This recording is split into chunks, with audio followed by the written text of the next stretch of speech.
Welcome to Channel Security Secrets. I'm Lou Raban. On this show, we expose the untold secrets and critical insights from the people shaping the future of cybersecurity sales in the Trusted Advisor channel. If you're looking to up your game around selling security, stick around.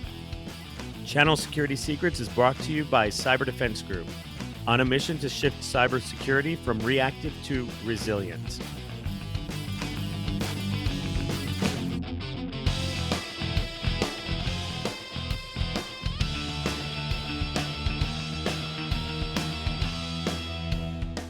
I'm stoked to chat with our guest today. He's a cybersecurity executive advisor and ethical hacker with over 16 years of experience in security leadership. His background spans security engineering, risk assessment, AI security, and leading high-performing security teams. At NIDIG, he pioneered the company's threat intelligence detection engineering and incident response program. Today, he directs global cybersecurity, ensuring the protection of data, assets, and brand trust worldwide. Co-author of the cybersecurity book, 97 Things Every Application Security Professional Should Know. He's the global director of cybersecurity at Monks. Alexander Wold, welcome to the show. Oh yeah, definitely. I really appreciate being here. It's I think a fascinating time in our history as an industry. So I think there's a lot of opportunities and also a lot of challenges. So I really appreciate being on the show today. Yeah, we're stoked to have you because you're a practitioner. You're not a salesperson, so we're going to talk about what it looks like when you're the receiver of some of these sales pitches that you're getting. But let's get into our first question, which is, what is the biggest secret to your success in security? I would say probably my biggest secret is just general tenacity and then follow through. So uh, in security, there's a lot of rocks to overturn. And the only way you can discover vulnerabilities or issues is by looking and then by trying to see things from a new perspective. So being tenacious and just continuing to dig for more answers to questions is what I think has really made positive outcomes in my career. Yeah, it's interesting because we see this actually with non-practitioners too. Anyone that we've spoken to, curiosity, right? That's what it boils down to, is don't just accept the first answer, don't accept things at face value, but dig and question everything. Oh, definitely. Questioning everything is a core part of my philosophy because whether it's your priors from your family, your community, your industry, there's going to be ways of working that people will just assume is the proper way. But then hackers don't think that way. They think of, how do I get around what's standard, and how do I understand the system the way that other people don't understand or don't expect. So questioning everything is definitely rings true with me.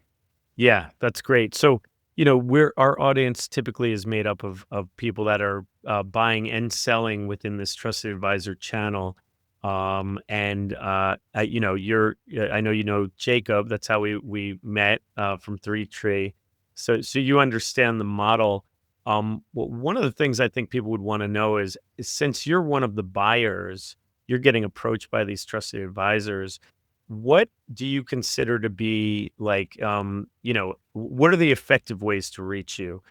I know that cold calling is dead, right? Like, especially with, I don't know if you've used the recent iOS, but it's got some really good anti-spam features now where, if you're an unknown caller, you're immediately put to another queue. Sometimes you can be blocked. There's also apps, obviously, that block that stuff. So cold calling doesn't work. And then cold emailing, I think, is pretty dead these days too, with spam filters, and especially if you're using, any of the major mail carriers, plus having corporate email security. There's ways to really tone that down. So, essentially, how are people reaching you, and what do you respond to? Oh yeah, definitely. It's a great question because whether it's a spam filter or even just fatigue through messaging systems, it's you're trying to get the attention of the person. To get my attention, it takes a lot of effort actually. So that creativity is usually what works best with me and also with other individuals I work with. So with a trusted partner, for example, the hardest thing to do is to build trust. Um, So with that trust building, you have to really go where the practitioners are going. So whether that's events, whether that's conference, whether that's webinar, actually being where the people are is a critical first step in order to get the initial foot in the door approach. Cold calling, cold emails, they might have worked in the past. People today might actually see it as annoying, or they might not even go with a solution because it's not providing any initial value. There might be a lot of like prior assumptions or prior understandings from like past interactions with a company, or it might be totally untrue today. A lot of times, companies will also assign, for example, regional staff. So if your company's headquartered in one country, then you'll usually get calls from people in that country where they're originating from. Well, if you're a global company, I might be getting calls at 3 a.m. It's not very likely I'm going to answer your call if it's at 3 a.m. So it's some very human level understanding of how to get attention. At the same time, you have to show up. True leadership and partnership requires actually being there. Yeah. Great points, and like gold for anyone out there that's trying to get your attention. So, understanding who you're speaking to, not relying on some kind of automated script or AI outreach. I mean, the AI outreach is just like is so obvious these days. Like, oh, Alexander, I love how your company it does XYZ, is the leading retail or whatever. It's like, yeah, it's so immediately those are the ones that you get through. If it's got a personal message, but what I also heard is like going to events, getting involved in if they want to sell security, these trusted advisors should probably look at what are the local security events like ISSA or OWASP or any of the organizations that are having security meetups and things like that. Oh, definitely. And, it's critical because that's where the people are. And then it's at all levels too of the industry. So you might talk to, for example, at a security conference, an analyst. The analyst might one day be a manager, director, a CISO. So it's building that human supply chain with your sales to understand that this is a long game. It's not about short-term returns. It's about the overall picture is you're building a community with yourself, your own brand. There's tons of people that can do the same kind of selling, even the same technologies in a lot of cases. So in order to differentiate yourself, you have to really put yourself in that place of I'm the expert. I'm how you get the best value out of your business, and at the same time, you can trust me. So uh, it's definitely a journey, a marathon, not a sprint. Yeah, great advice because I think another recurring theme on this podcast is the transactional seller versus the solution seller.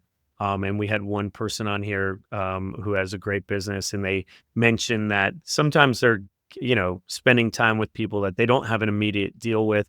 They're not trying to close something. They're just, to your point, establishing those relationships, establishing trust, and that's really important. I think we see that ourselves as one of the vendors in this channel. That there are the trusted advisors that are very much like, "Hey, give us a quote. We just want to get a quote." And it's like, no, that's not the way we do business. We want to understand what are the problems. And often, what we see are companies, especially lower in the maturity scale, they're coming. They're like, "Hey, we want a pen test," and we're often saying, "Well, why?" Yeah, pen tests are great, and they're part of an overall security program, right? But it's just one piece. And if you haven't had an assessment of your entire environment for 2 years or more, or you haven't, if you want to pick a project, like, have you done a tabletop? Like, yeah, it's true. A pen test will show you what really obvious external ways of getting in are going to be out there, but that's not really necessarily the best project for them to lead with. So that's why we want to have those conversations. Oh, definitely, and it's a time saver at the end of the day because you can try to sell something to someone that doesn't need it, and you're just wasting your time. If you just understand what their problems are and then their challenges, not only will you optimize your time, but you'll provide better outcomes for the customer. Yeah, 100%. So, what resonates with you? Let's say they've gotten your attention. What resonates? What I heard partially is obviously be relevant to your needs. So, if they're reaching out, definitely not at 3 in the morning. But they've gotten you on the phone, or they've gotten you to return a call or return an email. What is it that makes you want to take the next step with them? The big thing is highlighting value and then also minimizing my effort. Nothing bothers me more than 18 questions in an initial email. Um, Very unlikely I'm going to ever answer those kind of emails because I have very limited time to even read the email, let alone action anything within it. So, getting straight to the point, showing the value proposition, that can be a report, a highlighted link of a case study. Um, there really needs to at least be that initial hook of value in the email itself too. So, um, also other communication channels. You need to pull me in immediately. So if you're in like my Slack, for example, you know, definitely needs to be in a very thoughtful message. At the same time, doesn't ask me 1,000 questions because at the end of the day, I'm the customer and the vendor should be doing the work for me to understand how to solve my challenge. It's enough for me to at least highlight what my challenges are. So I would usually recommend in those situations, ask, do you see the solution fitting with your current needs? If the answer is no, that's okay. Because the thing is when the need does come up, the first person they're going to remember is you for at least mentioning the solution. At the same time, follow-ups, this is a critical thing. Vendors do not do enough follow-ups when it comes to understanding if problems might have just appeared. Businesses don't operate linearly. Sometimes it's like a zigzag. So you might have moments and quarters and even days where spend can occur, and then there's procedure and process the rest of the year. So um, definitely hit while the iron's hot, but then at the same time, you need to be okay with rejection. Oh yeah, yeah. I mean, any person that is salesperson that's out there that's not okay with rejection is definitely in the wrong field. But I think what you're also saying, what I'm hearing is, be prepared, understand your business, be very tight with the message. Don't expect you to start feeding, as the customer, a ton of information to the salesperson or trusted advisor. Really understand. Okay, hey, here's what I'd like to speak to you about. Here's why it's going to help alleviate some pain. Here's some information on other customers like you that we've helped, et cetera. Here, let's set up a time to chat.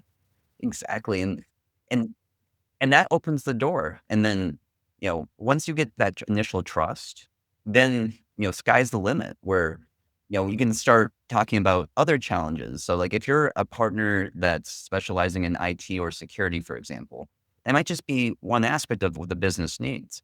You might be able to bring in other partners, other relationships that will enhance the overall, system that you're building with this client. It's a 100%, and that's the long term. That's the solution sell. It's not like, "Oh, okay, you need, some widgets. Here's a quote for some widgets, and then a year later, I'll come back and ask you to renew the widgets." It's like, "Wait, why do you need them? What are your, pain points? Okay, well, maybe we can't help you here, but we'll help you over here. We know someone that can help." So, that's one thing that's nice about the trusted advisor, network, is that you can go to them and say, "Listen, I know I need this. These are my requirements. Can you come back to me with 2 or 3 vendors that do this?" I think that's the value prop. So, what's your experience been in working with, the Trusted Advisor Network? Oh, yeah, it's been a game changer 'cause, I only have so many hours in my week, and a trusted advisor, they have teams of people where, um, I can ask them to do research. I can ask for, what's the market look like for this solution? Or, what are you seeing in other customers that is not working? Um, if I do all the research myself, I'm gonna be limited by what the marketing people tell me I can see. But then having on the ground experience with other actual customers, it provides invaluable insights to me where I can understand, oh, this worked for this company, but not this company. We have these strategies to get the best price depending on certain tiers or product offerings. Those are the things that I just don't have the time to develop and build that a partner does. So I see partners as an extension of my team rather than a client partnership in that way. Um, they are on my team. It's just, they use a different email. Right, yeah. That's brilliant. And what about your peers? Because I feel like this is still really new, for especially in cyber. I think you're probably on the Slack channels, CISO Slack channels, and all that stuff. For hey, do you guys know a good vendor that does this? So coming over to this trusted advisor, like reaching out to a partner and saying, hey, can you help me, and maybe even run the RFP for you? Are you seeing your peers starting to adopt this too, or are they still kind of resistant? They're starting to adopt it rapidly, actually. So I would say the newer generation too, especially, is very open to this model of delegation because essentially that's what we're doing is we're delegating work that we would have to do, and at the same time, once we have that trusted partnership, we're making some very critical decisions for the business based on that decisioning. So I would say it's increasing in trend. All of my peers are slowly getting onto this model. 10 years ago, I didn't know anybody on this kind of structure. So it's definitely newer in the space, more efficient, and then more beneficial to both sides. It's not just like you mentioned, not a transactional relationship. Now it's a journey, and then there's additional benefits too, where I can get networking access. I can get insights from some of the best people in the industry because they're also using partners as well. Before, if we're just sharing the same vendor, like, oh yeah, we'll go to the same conference together, we'll grab the same swag, you'll have a beer maybe. But now I can go to a networking event with other partner members, and I can get direct insights from some companies that I would only wish I could get CISO time with. So it's been invaluable for me.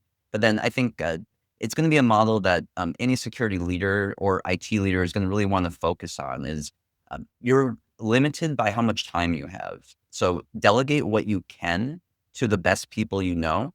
And if you don't know, I'm sure there's someone in your network. I know a few myself that would be excellent for any company. That's great. Yes, please spread the word because we want more and more people to do this, and that's why we've decided as a company to go as a supplier to this trusted advisor network because the budget required to become a brand name is requires a huge investment, and so in trying to do this in a way that we don't have to go give away the company, to get the sales and marketing capability, the trusted advisor network for suppliers too is just a really great because then we concentrate on a smaller subset of sellers that get it, they understand, and we've got a different model at Cyber Defense Group. We do flat rate pricing and stuff, which is still pretty new, and people don't can't wrap their heads around it. But to have a trusted advisor be able to explain that to someone like you, a buyer,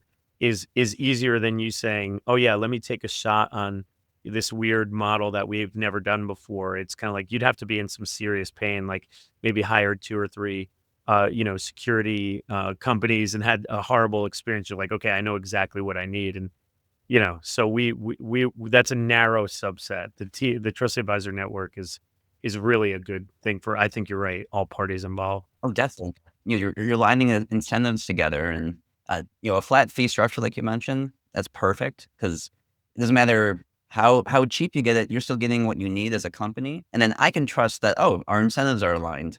Exactly. Yeah. I mean, I don't want to go too far into what we do, but that's why I did it is because the time and materials model. Who does that benefit? It benefits the company charging time and materials and retainers and stuff, which is great. But it's a great short term way to make money. But in a long term relationship, the worst thing that you want is someone saying, "Oh, let's not use the security team too much because they're too expensive."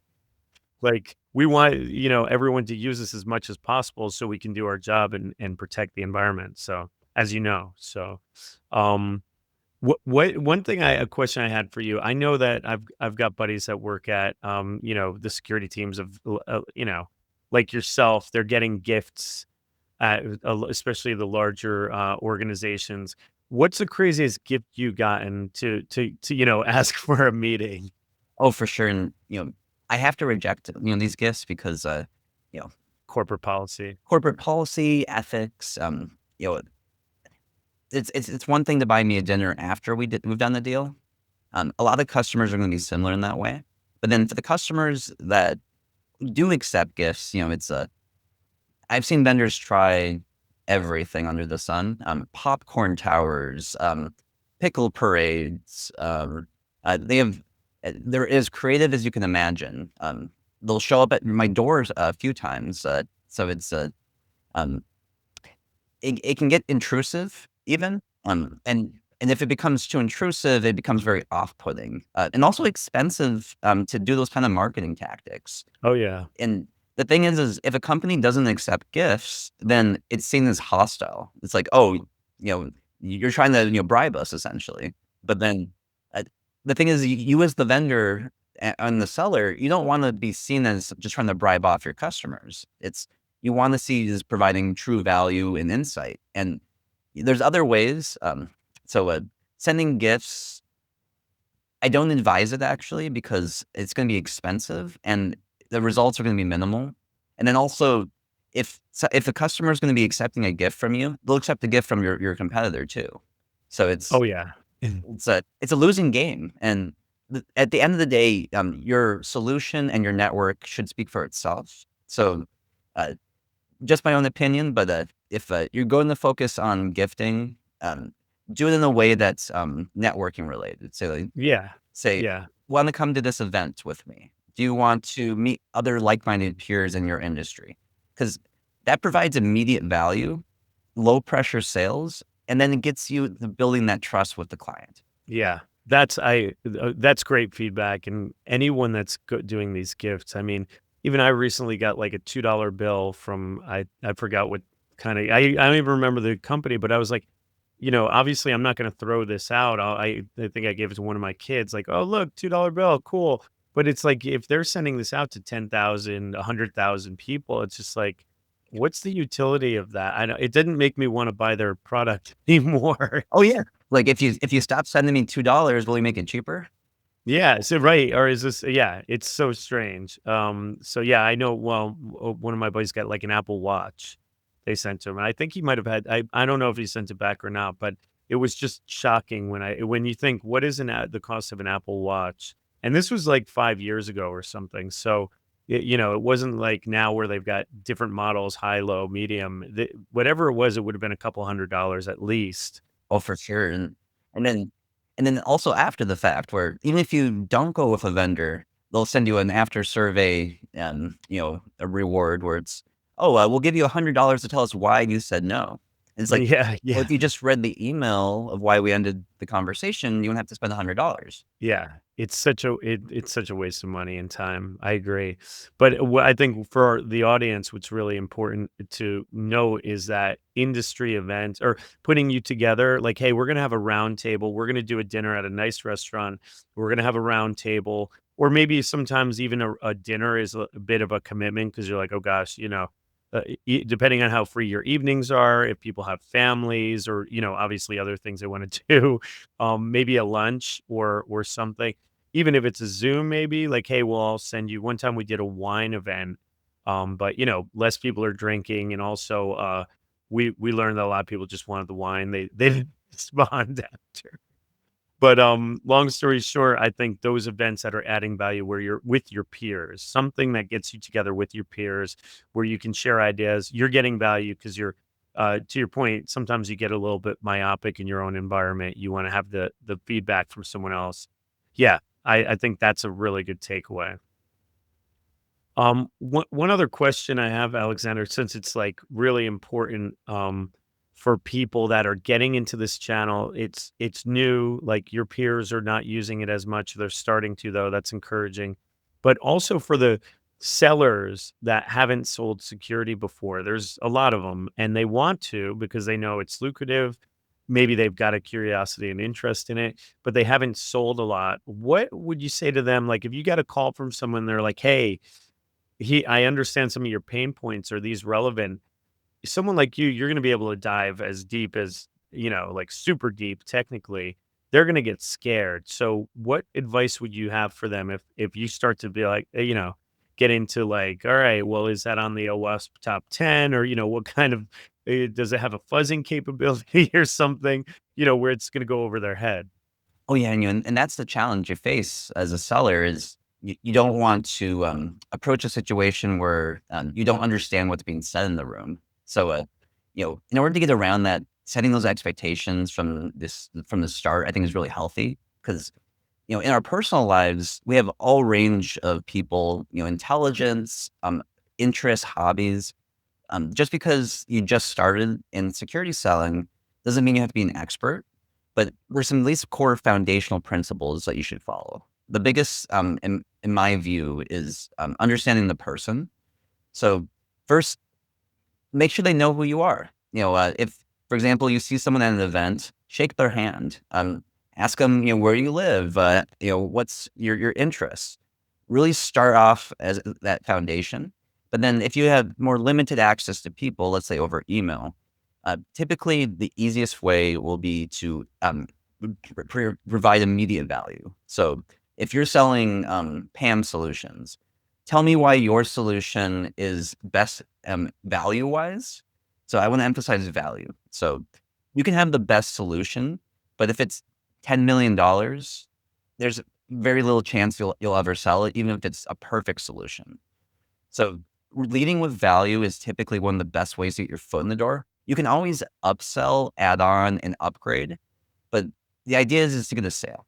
So if you want to get that sale, show why your solution can, one, meet the needs, but at the best price. And that's going to be very hard for a lot of salespeople because the solution you're selling might not be the cheapest. So there's additional things you have to add on to it then. For example, what's the additional value or savings that your solution will provide? Is there FTE that you don't have to hire now because of your solution? These are things that you want to highlight in the value proposition because if you are the cheapest, your job's already going to be easier because all you have to do is get volume. But then if you're on the more higher end and you still need to really get your foot in the door, explain why that value exists and how your solution will provide initial benefits at medium and long term. Uh, Most customers, they get a budget and they're okay, I can spend $500,000 on the solution, not a penny more. And a lot of vendors struggle with that. They'll create these artificial barriers in their sales strategies, like, oh, I can only sell 1,000 minimum units or 2,000 minimum units, or the minimum package we can have is XYZ. And the thing is that's not useful for the customer. And also, it puts in the customer's mind that they're too expensive to ever work with. You might permanently lose a customer over the lifetime of that individual because they'll see you as too expensive. I won't name names in our industry, but there's a lot of those where once you're known as the price use solution, people aren't looking at you immediately. They only look at you as a last case scenario. Yeah, that's great advice. I'm thinking of you might be referring to endpoint, because it's that's one area where we've struggled, especially if it's like, well, yeah, this is the minimum size, but hold on a second, you've got some customers that are just under that that might, be growing and expand beyond that. But yeah, the minute and then that opens a door to a competitor. And then if that competitor is just as good, if not better in many ways, plus they're more flexible with their pricing, yeah, for the lifetime contract value of that, yeah, great point. And as a partner, it's your job to make those magic deals happen where maybe the vendor won't normally sell it if you're just going to them yourself, but having the security vendor and the partner work together to make a custom deal that meets the customer's needs, well, one, it will show the value of the partnership, but then it also gets a sale. So it helps every single party and then removes these artificial barriers to sales that a lot of salespeople don't even know they're doing. Yeah, it's a great point, and that's what's really the long term, right? If we can get the salespeople to think long term, short term, yeah, in your wallet, in their wallet, they may not get the biggest commission for a smaller sale, especially if they introduce other solutions and things like that. But to your point, they're establishing trust, and therefore, over the lifetime of that relationship, and yeah, you've moved around, especially security. I mean, it's getting longer, thankfully, the tenure. I remember a couple years ago, it was like every year people were jumping. What that means is you're jumping to a new budget, maybe a bigger company, and maybe, that trust that they've established with you, people buy from people. They don't buy from companies, right? So you're going to go back to that person and say, "Oh, I'm at, new company X and you did such a good job. I know it wasn't a big deal, but guess what? now I'm working at company Y, and company Y has a lot bigger budget. Let's talk, you know? Exactly. So, Yeah, you know, it's beneficial to everyone to establish those long-term strategies, and short-term thinking is gonna only provide you short-term gain, and the thing is if you lose your customers over a 2, 3-year period, it's gonna hurt a lot more to not make money than it is to have a lifelong business, big time. and it's just a as a from the customer's perspective, I see people fail all the time in this space. It's, you know, it simple steps can have amazing impacts. So that's why I at least mentioned in the beginning, question everything too, because just because your sales team told you this is the way that you need to do something, there might be more effective strategies for the individual. Every person's different, and your strategy should be tailored to the individual, not a generic population group. Yeah, that's such great advice. I mean, this is gold. I hope this is really a lot of the listeners are taking notes here because you're giving them the script and the basically the instructions on how to do this. We spoke to a trusted advisor who said, yeah, they had started in sales they went from IT to like Cisco, and this is maybe 10 plus years ago. It was Cisco ASAs or something, and they started to understand a bit more about security, and that's when they got curious. So ask questions, right? And question everything. So they were like, wait a second, what how does this protect and blah blah blah. So all of a sudden now that's all they do is security sales, 10 years later, and they're very successful at it. It's because of exactly what you're talking about, to ask the questions, question everything. Exactly. Yeah. So what is like a challenge that you're dealing with, at a high level, obviously, like that and I'm not saying I don't want to do anything that's going to get you like a million inbound calls, but it's like we need endpoint, and then yeah. But I mean, like a big challenge maybe that you've solved recently, with an external provider that's helped you get through it. Oh yeah, definitely. This was through the partnership actually I had, but then we're able to at least get a cloud security posture management suite. I won't name names out of respect, but then um, this challenges we were facing where we had disparate environments, various ownership, every cloud you can imagine from AWS, GCP, Azure, even some smaller players that you might not even know of. We were using being able to find a solution to actually get end-to-end coverage, visibility, and then most importantly from a CNAT perspective. So just because you have visibility over your cloud environment, you need to be able to protect those assets. So some of the most ill-protected things on the internet is cloud right now. It's people see it as either too complicated, requires specialized knowledge, or requires expensive solutions. The thing is there are inexpensive and also open source solutions to a lot of problems that a partner can highlight for you. It's um, I would say for my challenges, it's always about scale. How do I do things over 30 plus countries? How do I get many different peoples and teams and understandings to all understand why they need to be secure? But then with my lease partnership, they made it simple. They provided me a plethora of options in the marketplace that were meeting my budget, but then at the same time gave me a roadmap on how we could grow with that solution. So it's a crawl, walk, run approach. If the provider were to sell me a full solution initially, I don't know if it would have actually been approved. But the thing is because we're able to get the minimum viable product into the business, we're able to show that value. That value is now highlighted, and now it's becoming a part of our business. So, um, getting the solution as part of the business is the ultimate goal of the security vendor because that's how they function and survive long term. Hmm. Mhm. If you're just trying to sell me a dashboard that lights up for $250,000, then it's not going to be effective because even if I do buy it today, there's a good chance I won't renew it. Right. Right. And that's wasted time on everyone's part. But again, it really depends on the short term versus the long term view, because short term, a salesperson may be, hey, I made the sale, I met my quota, profit.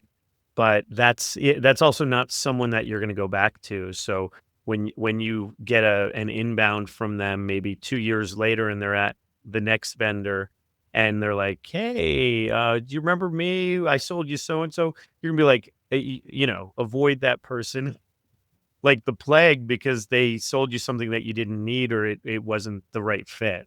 Exactly, and, it's I'm always looking at it long term. I'll remember the security vendors' names, and that's the thing is when you talk to a customer, they know you as that person. So if you're selling me, cloud security, I'm gonna know you as the cloud security person, and that's not going away. So even if you change your jobs, your fields, I'm gonna always see you in that old light. So your reputation and your impact and your interactions is gonna be felt for the rest of your career.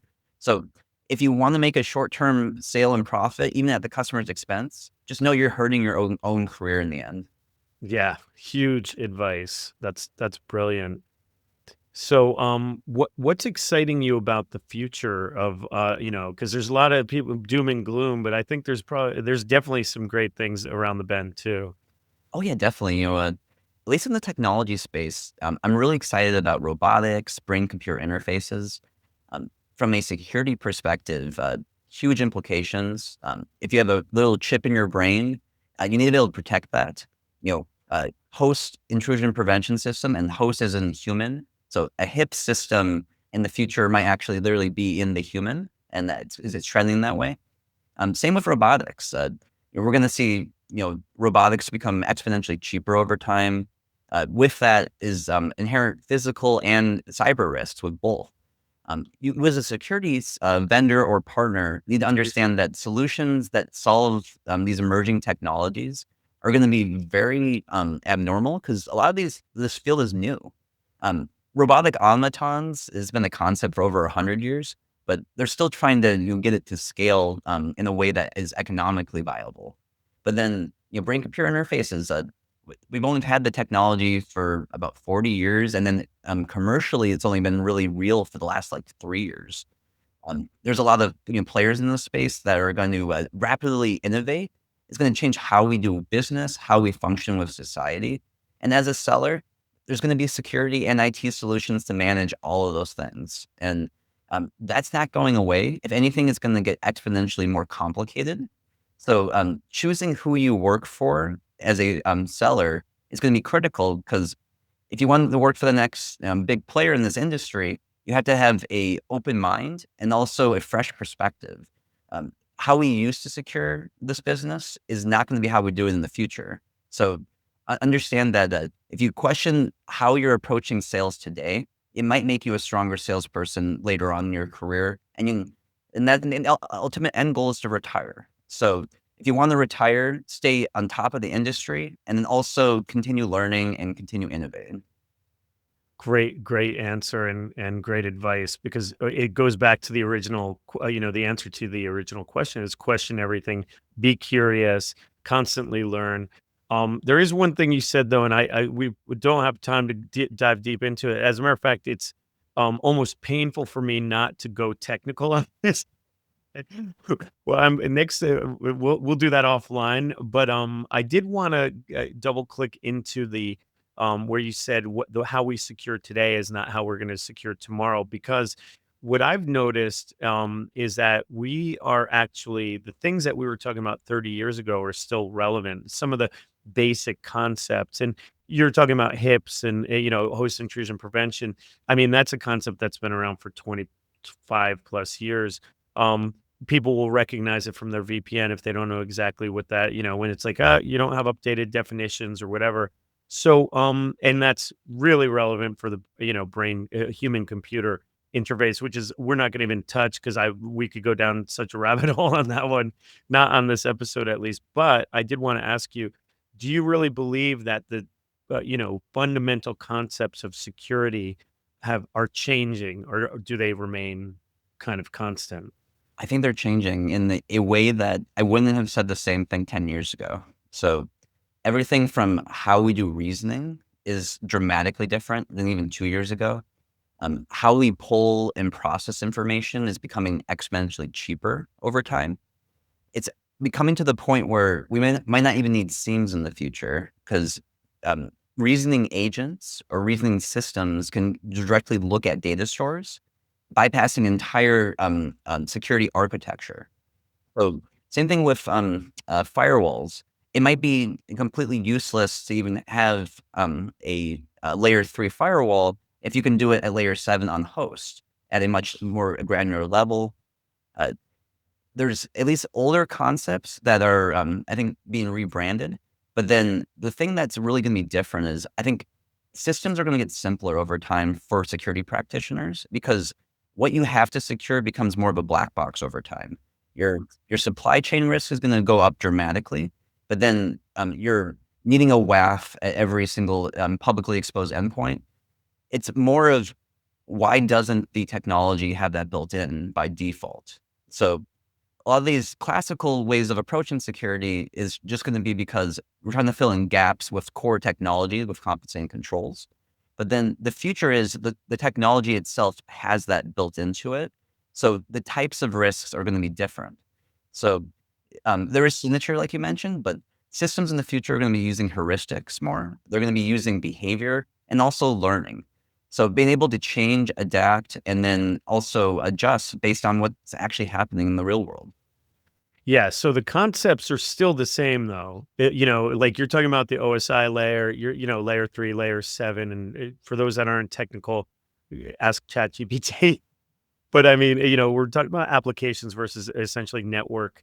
But also, what you're saying is the way we interact with those systems is going to be vastly different. I totally agree with you, and it's interesting because it comes back to what the whole point of this trusted advisor network we're talking about is it's trust.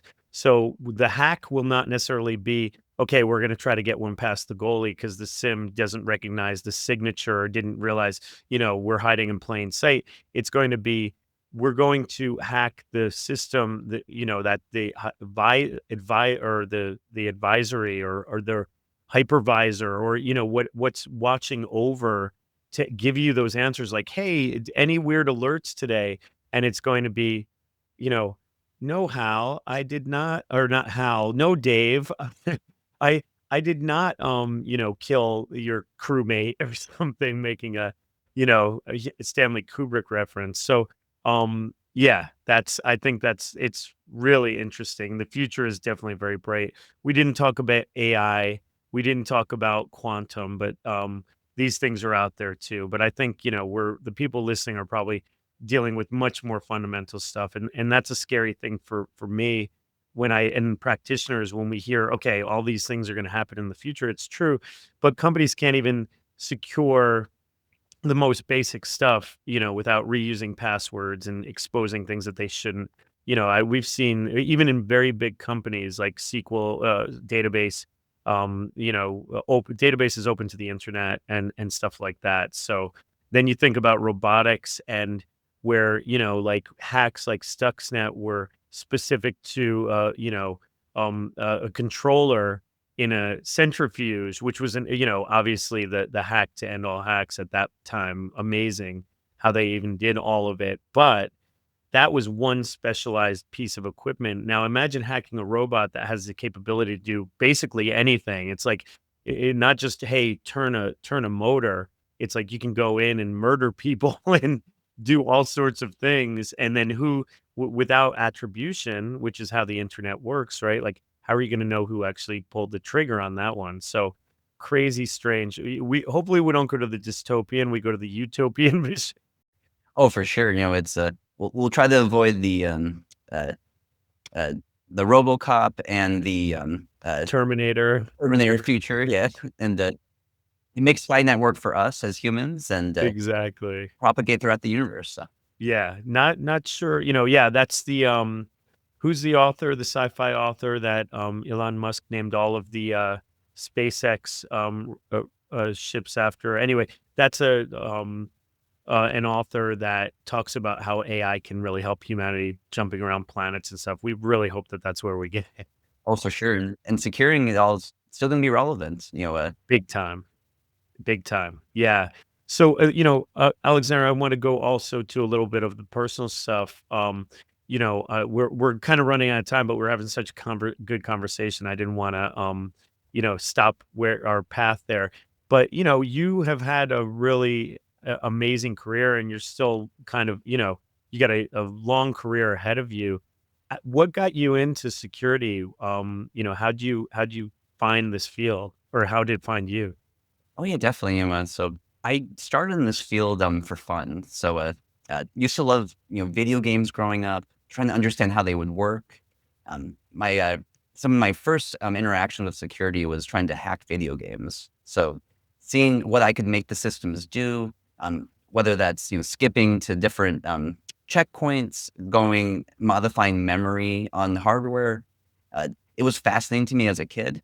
All the way back to the old Game Boy games, I would look at my Pokemon games, seeing how I could interface with the various hardware. Game Shark was one of the first ones I would work with back in the day. I remember them. Then fast forward, systems have all gone from client side to server side. Hardware has become from open source to proprietary. It's a lot harder to crack into this industry when it comes to hacking. So I felt very fortunate growing up that it was more of a Wild West. And at the same time, it gave me some really invaluable experience and exposure to how a hacker thinks. Because fast forward, now I work for the good guys. And in order to effectively defend, you need to think like all actors, good and bad. And, I think, my career, like you mentioned, I'm fascinated by security. So I'm happy to do this until I die. I don't plan on retiring. It's just something I actually enjoy doing. But then at the same time, I want to be able to help people in this industry too. So I'm always, trying to understand how I can make a further impact, build people up as a leader. Because to me, true leadership is showing up and then building people, not just, taking credit for things. It's one thing to, accomplish a hard goal for a business. It's another to make a whole team look good. And I find real joy in that. That's awesome. Well, listen, where can people find you? Where can they connect with you? Oh yeah, definitely. You can check me out on LinkedIn. Also on various social platforms like X. And so if you want to check out my content, please do. Happy to have individual discussions with anybody, and whether that's from the sales side all the way to the technical side. I'm an open book for everyone. Careful. You're you're gonna get some calls, but yeah, listen, Alexander Wold, thank you so much. This has been such a kind of eye-opening experience and chat, because I think what you've brought here is not. We could have gone obviously geeked out for 60 minutes, which probably would have only a certain few would have listened. But you've given some real insights and a treasure here to anyone that's trying to sell to people like you. So really a great pleasure to have you on the show. It's great to be on the show, and it's really enjoyed watching prior ones, and it's I think anyone that's listening, listen to this content. This will help your career, and this is coming from the customer perspective. They have some really good insights that will make you a better salesperson.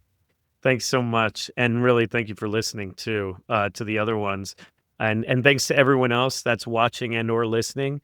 If you learned something today, laughed or got kind of nervous about the future, please tell someone about the podcast.